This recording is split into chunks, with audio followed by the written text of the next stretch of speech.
오늘은 진실로 회심했는가 세 번째 시간입니다. 2편과 3편을 제작하는 사이에 시간이 좀 많이 걸렸습니다. 이 두 번째 챕터는 회심의 신비가 존재한다는 것을 인정하라입니다. 이 진실로 회심했는가를 중심으로 두 번째 시간에 지금 우리가 볼 것은 회심입니다. 회심은 누구나 다 잘 알고 있지만 사실은 회심과 함께 나오는 단어는 신비이죠. 신비는 결국은 이 회심의 영역이라고 할 때 이 영역적인 차원에서 이 신비가 담당하기 때문에 그 사람 편에서 이 손을 댈 수 없죠. 손을 댈 수 없고 또 이것이 우리 편에서의 어떤 노력이 아니죠. 요한복음 3장에서 니고데모와 예수님과의 그 담화를 통해서 우리는 알 수 있습니다. 그런데 그러면 이게 이 영역에서 일어나는 일이기 때문에 사람이 무엇인가를 하려고 하는 이 노력의 문제는 사실은 2차적인 것입니다. 중요한 것은 이 신비를 인정하라는 겁니다. 지금 하고자 하는 얘기는 첫 번째가 바로 이 회심이라고 하는 것이 신비다라고 하는 것을 인정하라고 하는 것이 바로 이 켄트 필버 목사님이 두 번째로 말씀하고 계시는 겁니다. 한동안 그 영접 기도라는 것이 유행을 했습니다. 이것을 대중화 시켰던 목사님은 빌리 그레이엄 목사님이시죠.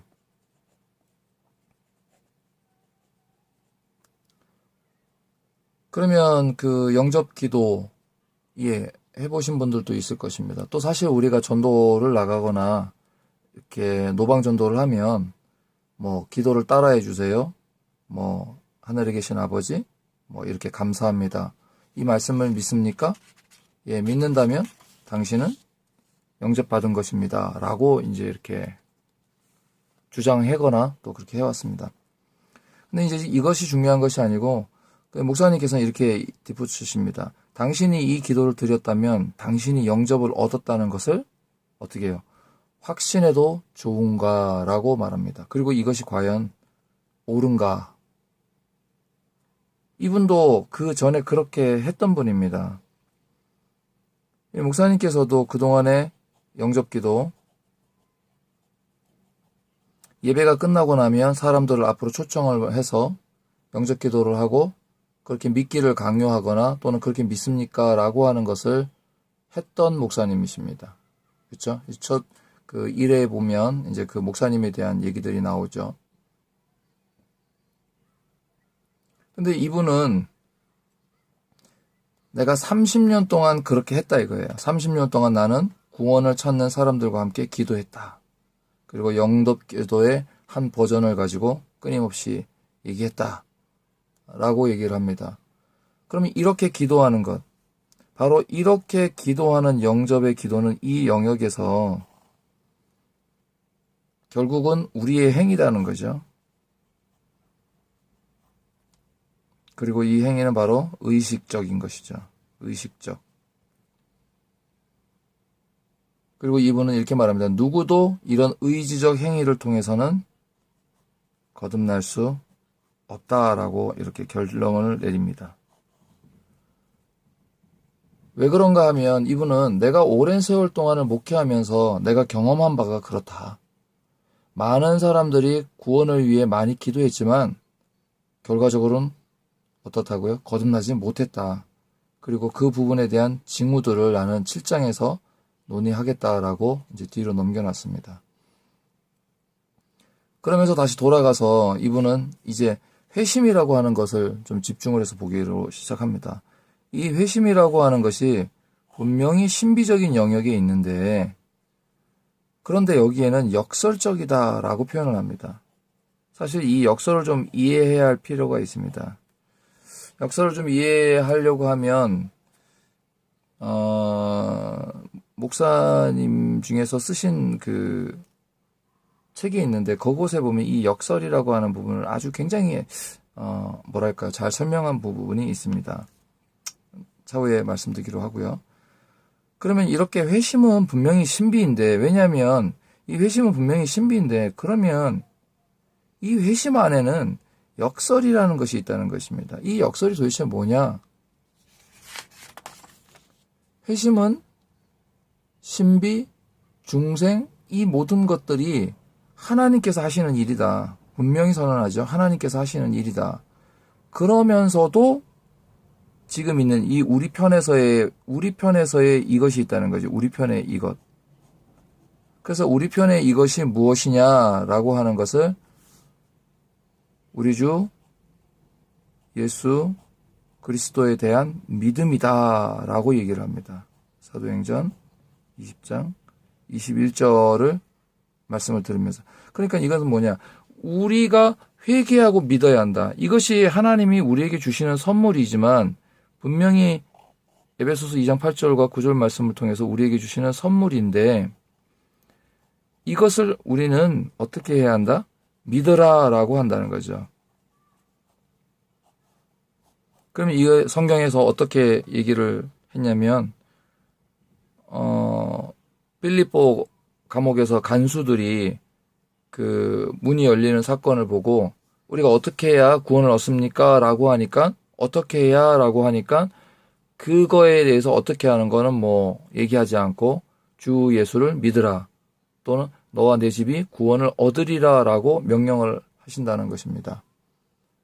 자, 이제 목사님의 얘기로 돌아가겠습니다. 목사님은 자기가 그 죄수들, 또 이런 분들을 많이 만나고 그런 청소년 범죄자 감호소에서 그런 전도 사역을 하는 부분을 많이 했다고 합니다. 그러면 그런 사람들은 이 대화를 통해서 자신은 거듭났다 이거죠. 나는 회심했다라고 말을 한다는 것입니다. 그러나 몇 년이 지나도 이 사람들에게서는 영적 삶이 나타나지 않는다. 영적인 삶이 전혀 나타나지 않는다는 거죠. 소위 말해서 징후조차도 보이지 않는다는 거죠. 기도하고 싶은 생각, 성경에 대한 관심, 예배하거나 찬양을 사모하는 마음, 예수님에 대해서 더 알고 싶은 마음, 십자가에 대한 마음, 그럼에도 불구하고 당신은 그리스도인입니까? 라고 질문을 하면, 네, 나는 예수님을 영접하기 위해 기도했습니다. 라고 대답한다는 것입니다. 그러니까 여기에 있는 내가 말하는 이 기도나 행위, 의식적인 것들은 결과적으로는 이 목사님께서 말씀하시는 것은 바로 인간이 내세우는 인간의 의다라고 얘기를 하는 것이죠. 그러면 이거를 내세워서 과연 회심할 수 있느냐는 것입니다.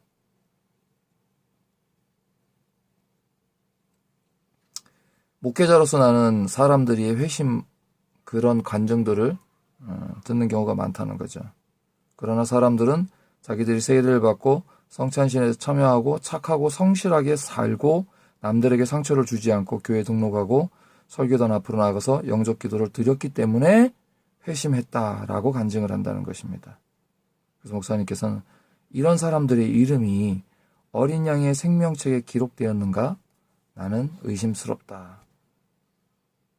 이것은 바로 목회를 통해서 자신이 변화되는 과정들을 통해서 이거는 정말로 아니지 않는가라는 생각을 합니다. 그리고 더 적극적으로 나가서 자신은 상상에 빠진 적이 있다.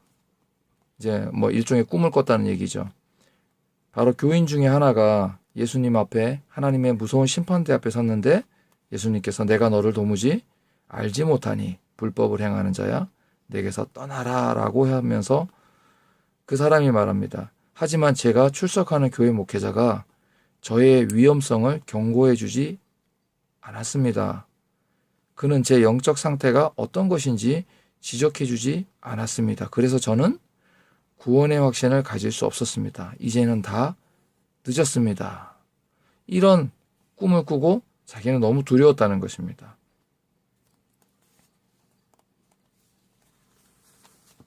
그리스도인의 징후를 찾는다는 것이 이 목사님에게 있어서도 굉장히 중요한 것 같습니다. 왜냐하면 이 회심의 영역이라는 것이 바로 신비라고 하는 것이 있고 그것을 향해서 우리가 달려가는 것이 있잖아요. 믿음. 믿으라라고 하는 이 믿으라. 그렇다면 우리 편에서도 그것을 바라고 나아가는 방편들이 있는데 목사님께서는 이것을 징후를 통해서 알 수 있다라고 표현을 하는 거죠. 그 징후가 무엇이냐? 예배하는 것, 말씀대로 살으려고 하는 것, 그 다음에 삶이 변화되는 것, 이런 것들을 징후로 보고 있다는 것입니다. 그리고 심지어 영적으로 갓 태어난 아기의 비유를 하면서 18세기의 위대한 설교자들 중에 많은 사람들이 이와 같은 경우를 가리켜서 소망이 있는 회심이라고 불렀다. 하지만 자기가 거듭났다고 말하면서도 회심의 징후를 보여주지 못하는 사람은 회심하지 못한 것으로 보아야 할 것이다. 가장 위험한 것은 회심하지 못했는데 회심했다고 착각하는 것이다. 기독교화, 즉 거짓 회심은 지옥으로 가는 지름길이다라고 말을 하고 있습니다. 그런데 이 목사님께서는 자기는 여러 해 동안 그것을 지켜봤다는 거죠. 그리스도에 대한 신앙을 고백하지만 결국 교회에서 중직자 위치에 있었지만 열심히 봉사하고 신앙을 버리고 교회를 거부하거나 개종하는 경우까지도 봤다는 것입니다. 우리 한국교회 역시 지금도 살펴보면 많은 사람들이 가나안 신자가 됩니다. 그리고 또 특정한 어떤 집사는 이런 사실들에 대해서 끊임없이 반론을 제기하고 더 나아가서 성경을 전통적으로 해석하지 않고 재해석하려고 하고 있습니다. 예, 잘못된 것을 찾는 것은 바람직한 일이죠. 왜냐하면 올바른 방향으로 나아가려고 하잖아요. 근데 이 옳음을 향해서 나아가는 것은 항상 방법적인 면에서도 옳아야 합니다. 그리고 그 방법적인 면에서 그 옳음이 추구하고자 하는 결과도 옳아야 합니다. 이 옳음이다라고 하는 것은 결과로 드러나야 되는 거죠. 결국은 이건 징후하고 연결이 되어 있습니다. 비록 한국교회가 총체적인 문제를 가지고 있는 것은 사실입니다. 그런데 그런 답을 다른 곳에서 찾아서 갖고 들어오려고 한다면 그것은 당장에 우리에게 답이 되어지는 것처럼 보일 수 있죠. 그런데 우리가 성경에 말씀하고 있는 방법, 그리고 이 성경에서 가장 그 방법을 잘 찾아내었다라고 하는 종교개혁 이후, 그리고 청교도 이런 과정 속에서 전통적인 방법으로 찾아내지 않는다면 과연 이 옳음이라는 것이 나타날 수 있을까요? 그리고 도무지 성경에서 그것을 제외하고 옳음이 나타났던 적이 있을까요? 그래서 다시 이 목사님은 바로 이 회심의 사실 핵심을 두고 있는 것입니다.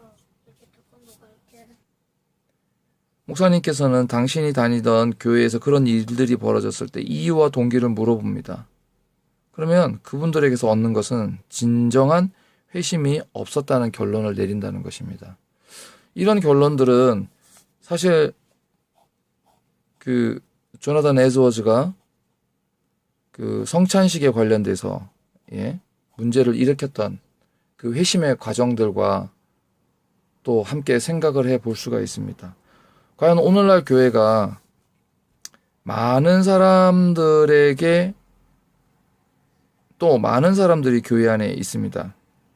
그러나 이분들의 과연 이 회심을 목사님처럼 회심했습니까? 물어보고 아니니까 이쪽으로 가고 뭔가 또 그에 따라서 인간의 의를 창출해내는 것이 아니라는 거죠. 이것이 과연 하나님의 신비에만 있다고 해서 우리가 멈춰 있어서는 되느냐? 아니라는 거죠. 여기에는 은혜의 방편들이 있습니다. 그렇죠? 은혜의 방편들은 기도, 성경, 또 성경 읽기, 묵상, 교제, 이런 은혜의 방편들은 결국 무엇을 물어보는 것이냐면 당신이 회심했습니까? 라고 하는 질문 앞으로 이 목자가 이 양들을 데리고 가야 되지 않느냐는 것이죠. 목자가 양을 기른다는 것은 그 양을 통해서 얻는 것이 분명히 있습니다. 그것이 바로 양에게서 나오는 것들이죠. 그러면 신자에게서 나오는 것은 바로 이 회심입니다.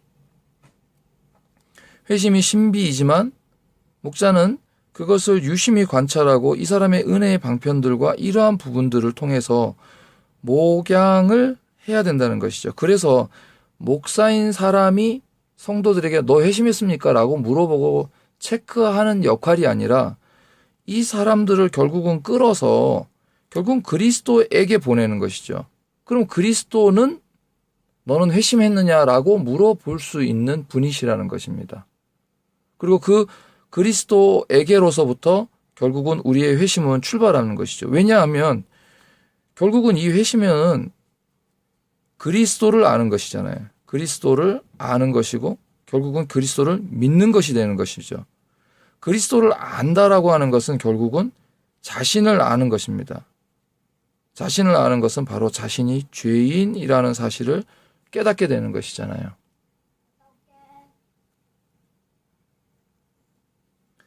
목사님께서는 더 나아가서 자기가 어렸을 때 배운 것, 부모에게 믿는 것을 동일시하거나 친구들과 함께 다니는 것, 또 교회 생활에 순응하는 것, 내 결론이 너무 내 입장에서 내린 결론으로 보이거나 증명할 수 없는 이야기로 들릴 수 있다. 만일 그렇다면 상황이 허락하는 대로 실험을 해보라는 것입니다. 그냥 이분은 이것이 얼마만큼 자기 목회가 그동안 잘못된 길을 걸어왔는가를 고백하면서 진실로 회심했는가라고 쓰는 것이기 때문에 이분은 이런 부분에 대해서 아주 철저하게 우리 소위 말해서 개혁주의라고 하는 우리가 볼 때라도 분명하게 그 부분을 이야기하고 있습니다. 아마 요즘같이 이런 분들이 교회에서 성도들에게 설교를 하거나 어떤 이런 부분을 이야기한다면 글쎄요, 한 10중 8구는 그 자리에서 일어나서 나가지 않을까, 그런 정도까지 생각을 하게 됩니다. 이런 현상들은 그럼 과연 오늘날만 있는 특이한 현상인가? 이런 현상들이 그렇지 않습니다. 이런 현상들은 바로 예수님께서 부활하시고 제자들의 시대가 되고 주후 100년의 시간을 걸치면서 또 그 시대에 나타났던 영지주의를 통해서 알 수 있습니다. 바로 사도 요한의 시대, 그리스도인들이 결국은 그리스도가 아닌 것처럼 보이는, 또는 그 그리스도인 것처럼 보이는 거죠, 사실은. 그런데 다른 것을 이야기하죠.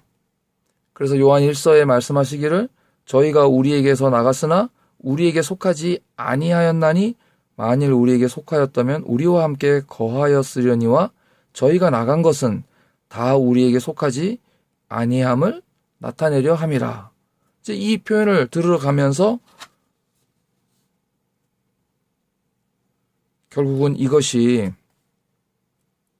한국 교회와 또는 이 목사님이 보고 있는 그 사람들에게 동일하게 나타나고 있다는 것입니다. 이런 사람들 중 일부는 십자가를 분명히 전하는 설교가 계속 반복되면 교회를 떠날 것이다. 왜냐하면 요한복음 6장인가요? 요한복음의 6장에서 예수님께서 그 떡에 대한 그 강화를 길게 말씀을 하십니다. 그리고 그 하반으로 넘어가면서 도무지 어렵다라고 하는 제자들에게 내 말이 걸림이 되느냐라고 말씀을 하십니다.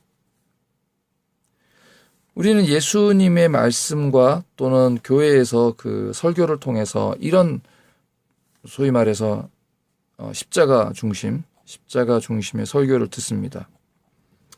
근데 그 설교 자체가 우리에게 이게 걸림이 됩니다. 그러면 걸림이 될 때에 우리의 자세나 태도를 보면 목사님 뭐 다 아는 얘기를 자꾸 하십니까? 이런 얘기 하시면 사람들이 싫어합니다. 좀 감화감동되는 설교가 있어야 되지 않습니까? 좀 그리스도인으로서 삶을 좀 변화되게 위해서 좀 그런 영향들을 주는 설교들이 돼야 되지 않습니까? 라고 말합니다. 조금 더 자세히 살펴보면 결국은 이런 십자가를 중심한 설교, 회심했습니까? 라고 묻는다든지 우리의 중생이나 또는 우리의 천국이나 또 심판이나 라고 하는 이런 주제들의 설교들은 듣는 사람들에게 과연 무엇을 일으키냐라고 하는 것입니다. 이런 사람들은 결국은 어떻게 돼요? 걸림이 되면 떠나는 것입니다. 왜냐? 이 목사님이 말씀하시는 부분은 바로 회심하지 않았기 때문입니다. 이 회심하지 않은 사람들이 그리스도의 말씀을 끊임없이 들을 때에는 어떤 현상이 일어나냐? 걸림이 되는 현상이 일어난다는 것이죠.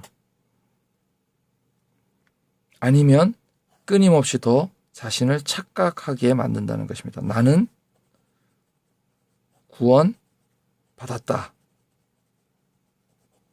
결국 나는 회심했다. 이렇게 끝내버리는 것입니다. 회심은 하나님께서 그리스도 안에서 행하시는 주권적인 일입니다.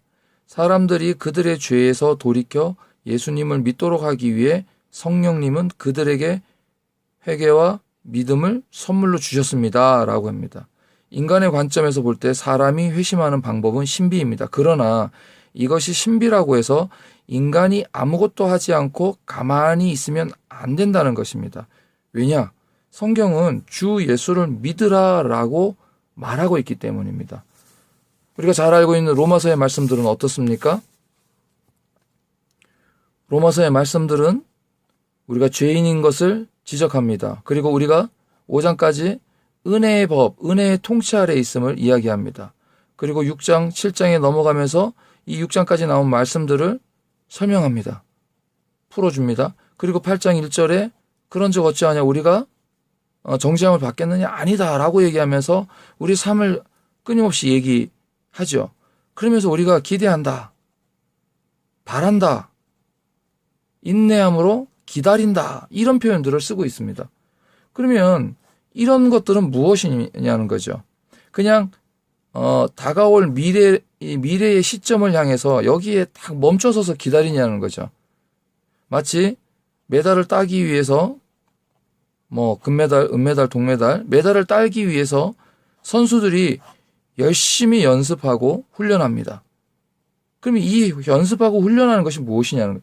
이것이 바로 기다린다, 소망한다, 가까이 나아가기를 원한다라는 표현이라는 것입니다.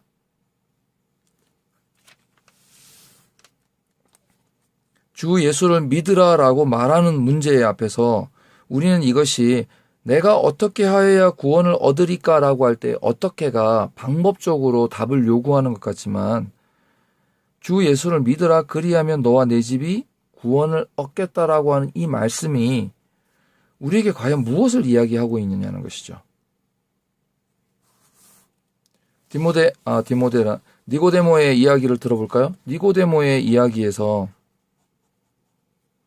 결국은 예수님께서 바람이 임의로 분다라고 했습니다. 바람이 임의로 분다라고 했습니다. 어떻게 불어올지 모르지요. 그러나 우리는요, 이 바람이 어느 곳에 가면 어느 곳에서 분지는 알고 있습니다. 예를 들어서 지금이야 그런 게 덜하겠지만 예전에 배를 했던 선장이나 이런 사람들은 당연히 바람에 대해서 너무 잘 알고 있겠죠. 우리가 말씀을 듣고 이렇게 배우고 또 책들을 읽는 것은 바로 이렇게 바람이 임의로 부는 것이 우리로서는 알 수는 없지만 적어도 하나님께서 어떻게 우리 삶 속에 역사하는지를 깨닫고 그것을 믿음으로 바라보기 위해서 주 예수를 믿으라라고 할 때에 그 믿으라라고 안에 들어가는 다양한 은혜의 방편이라는 것입니다. 그런데 사람들은 거꾸로 얘기하죠. 뭐 하나님이 하시는 일이라면 내가 지금 좀 이렇게 다닌다 하더라도 하나님께서 해주실 것 아니냐. 하나님께서 우리로 하여금 그렇게 해주셨다라고 하면 내가 구원받고 회심했다라고 믿는다면 되는 것이 아니냐.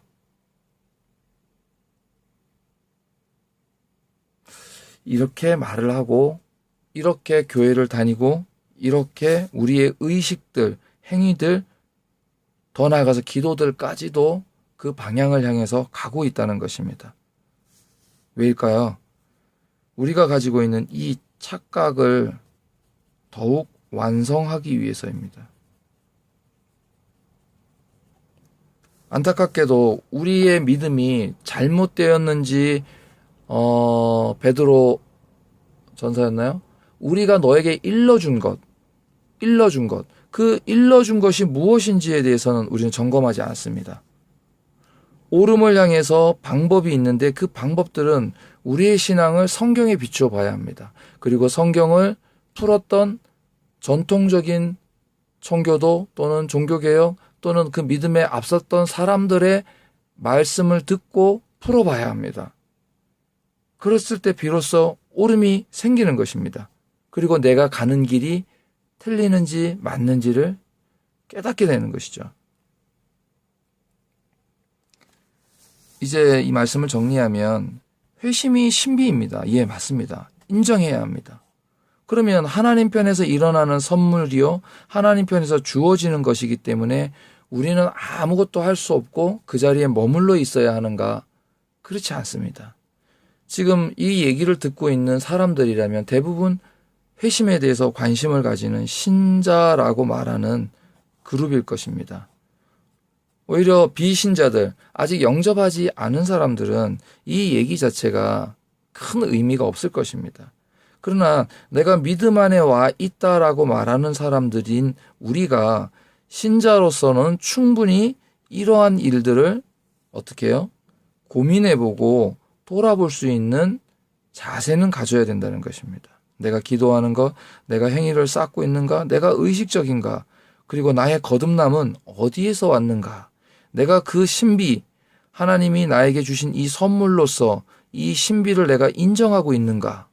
이 인정이라는 것은 결국 그분의 주권과 그분의 통치 아래 내가 있다라는 의미잖아요. 그리고 이것이 나의 공로, 인간의 의, 나의 공로가 아니다라는 사상이잖아요.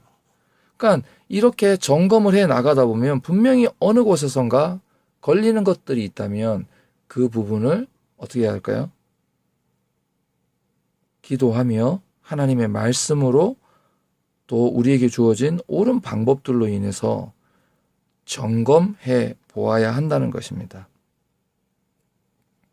우리의 구원은 신비를 통해서 회심으로 일으키지만 결국은 확신으로 나아갑니다. 이 확신으로 나아가는 과정은 말처럼 쉽지는 않습니다. 한 가지만 하고 마무리를 하면 대표 선수가 마지막에 인터뷰를 하죠. 그동안 열심히 연습했습니다. 대회에 나가면 좋은 성적을 거둘 것을 저는 확신합니다. 이렇게 얘기를 하죠. 이 확신의 근거는 사실은 자기의 연습에 근거하죠. 인간적으로 볼 때, 이 인터뷰에 볼 때. 그렇죠. 자기가 연습을 많이 했으니까 그 연습이 결국은 자기의 뭐죠? 예, 대회에 나가서 상을 탈 것을 확신하게 되죠. 근데 이것이 인간적인 면이긴 하지만 우리에게 있어서의 역설적인 면으로 본다면 우리가 기도, 행위, 의식적으로 많이 노력했기 때문에 이렇게 된다라고 하는 것이 아니라 이미 주어져 있는 이 선물을 향해서 우리는 믿으라라고 하는 이 말씀을 통해서 어떻게 해요? 성화되어 간다는 것이죠. 성화되어 간다. 그럼 이 성화되어 가는 것이 결국 어떻게 되냐면 바로 우리로 하여금 자신의 구원에 대한 확신을 갖게 되는 것입니다. 그리고 이 요 부분을 갖다가 우리는 뭐라고 얘기하냐면 경건이라고 얘기를 하죠. 경건이라고 얘기를 하죠. 우리의 믿음이 그래서 어떻게 항상 돌아가서 여기로 가는 것입니다. 믿으라.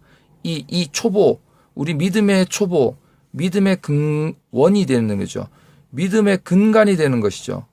예수님께서 나를 위하여 죽어주신 그 의가 이 회심 이후에 일어나면서 하나하나를 배워나가는 우리의 삶 속에서 어떻게 되죠? 징후들이 나타나는 것이죠. 옳음을 향한 징후들이 나타나는 것이죠.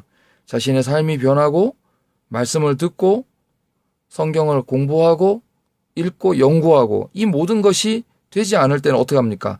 다시 돌아가서 나의 구원을 점검할 때야 비로소 이곳에서 출발할 수 있다고 생각합니다. 진실로 회심했는가? 오늘 두 번째 시간으로 회심은 신비이다.